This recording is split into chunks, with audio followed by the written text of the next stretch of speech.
Hi guys, today's topic is balanced opinion. I'm going to talk about when we should write a balanced opinion and how. As I said in my previous video, I strongly urge students to opt for a one-sided essay because it greatly decreases the probability of students being off topic. But of course, you may be left with no option but to write a balanced essay. I mean that sometimes students cannot brainstorm any ideas to write a one-sided essay. Uh, that's to say, in order for you to write a one-sided essay, you have to have at least two different reasons to either completely agree or disagree with the statement given. But of course, in some cases, it's easier said than done. So if you cannot find two reasons for a one-sided essay, write a balanced opinion essay. However, when students try to write a balanced essay, they end up being out of topic. They have no idea how to do it. For example, it's important to give children an opportunity to become independent and make decisions from early age. To what extent do you agree? Mostly, I have seen students doing like this when they try to write a balanced opinion essay. For example, in body paragraph one, they give one or two reasons to show why they agree. In paragraph 2, they give one or two reasons why they disagree. So don't do that. It's wrong. It's not right. The word balanced confuses them, causing them to believe that in paragraph 1 they have to talk about one side, and in paragraph 2 they have to talk about the other side. So 50-50, and it is a balanced essay. That's a wrong misconception. That's a misconception, and you must avoid doing this. Actually, there are two safe ways to do it. They are quite similar, but as you practice more, you can understand the difference between them. First, for example, you can write, I partially agree or disagree, or I agree, disagree to a certain extent. So if you write partially, you don't need to write to a certain extent, or if you write to a certain extent, you don't need to write partially. Then, because plus reasons in the introduction, but you mentioned that there are also exceptions or one exception. For example, you can write in paragraph 1, yes, they should be given freedom on some matters. You see, on some matters, because it can help them become independent individuals. For example, what kind of book they want to read before going to sleep, they can choose it themselves. Uh, in paragraph 2, you can talk about the exceptions, but there are exceptions matters such as safety and health. By that I mean, if uh, safety and health are concerned, you can't allow children to have the freedom. So parents must have the final say. That this is my sample essay. In this essay, I have uh, in paragraph one, I have paraphrased the topic, give my reason, and also mentioned that not some serious matters. So there are exceptions I have shown. In paragraph one, in this one, I have explained why giving them freedom is good on some matters and what are those matters, how they could have children. In paragraph 2, this is paragraph 2, I have talked about exceptions like safety and health, why when it comes to safety and health, children should not have any freedom. I have explained this part, so these are my exceptions. I have given reasons and support. I have you can pause this video and watch the or read the essay and write it somewhere. This is the introduction. I'm sorry, this is the conclusion. Uh, if you have any questions or if there is anything that you can't understand, you can comment below in the comment section and I can answer your questions about this essay.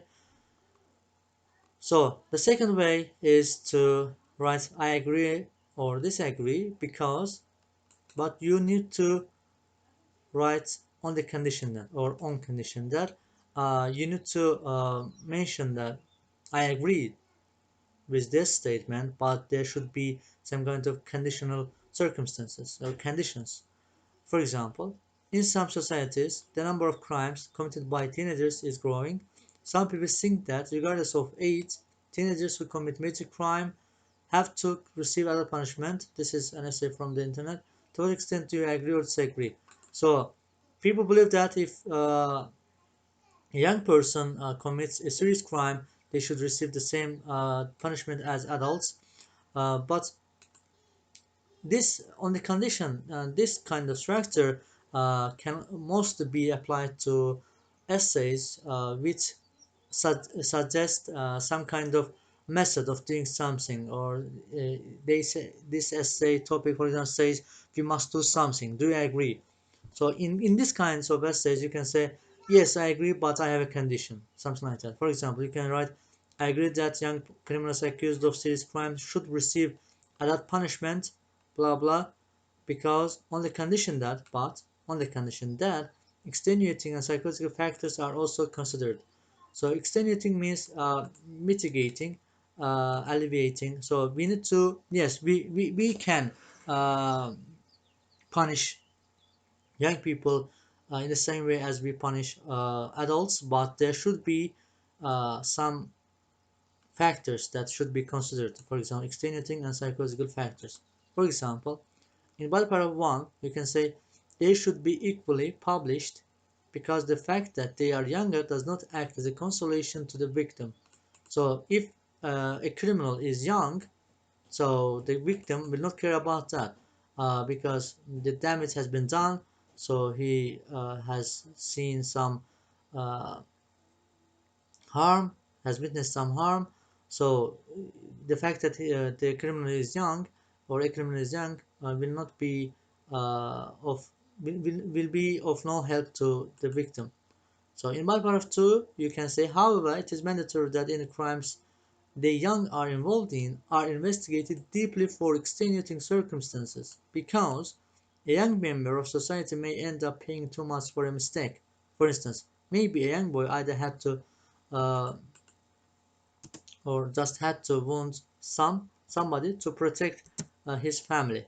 So, for example, if someone attacks a young boy and he has no choice but to protect his family, and while trying to do that, he undeliberately wounds the guy or the criminal, so this kind of young person should not receive the same punishment as someone who just prevents people from their daily life, or they uh, that criminal intentionally tries to harm someone or kill someone, so they shouldn't receive the same punishment. So you can talk about extenuating and or psychological factors in body paragraph 2. So these are your conditions. In my a few seconds or minutes ago, I told you that it is not right to talk about agree side in body paragraph 1 and disagree side in body paragraph 2, or vice versa. But there are exceptions, of course. For example, you can provide the reason or reasons for agreeing in body paragraph 1 and disagreeing in body paragraph 2, or vice versa, without having to provide any exceptions or conditions. So, for example, it can better be understood by taking a look at a sample. For example, many people believe that social networking sites such as Facebook have had a huge negative impact on both individuals and society. To what extent do you agree?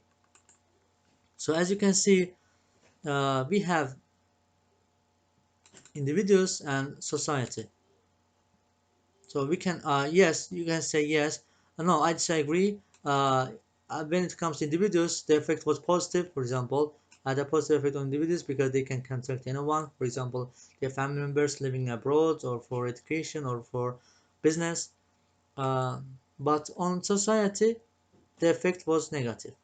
For example, a lot of sense of local community. So they don't really know what a local community is. So they only care about themselves. So in my next video, I'm gonna talk about. I'm gonna give feedback on one of my students' essays. On it's a task one essay.